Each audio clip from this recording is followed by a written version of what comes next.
old carburetor insulator.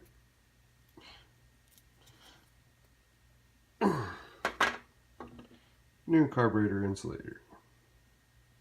Yeah, it was about time to replace those.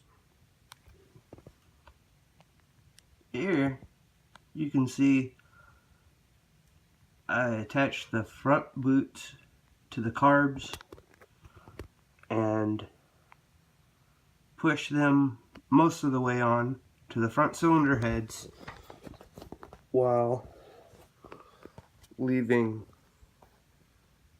the back ones cockeyed.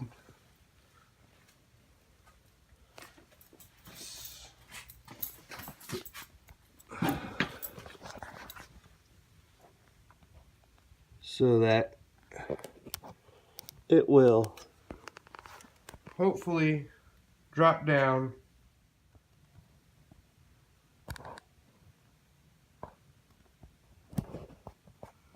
and that's how tight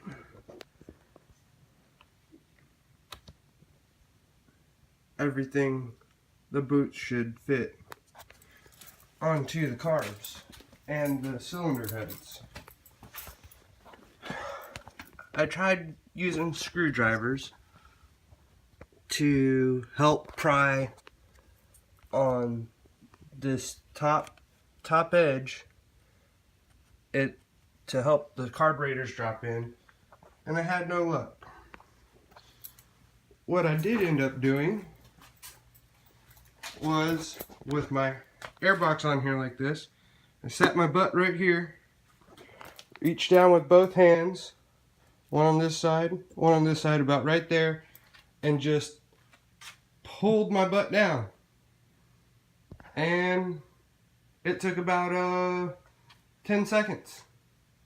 All together, putting the carbs back on, 30 minutes or less.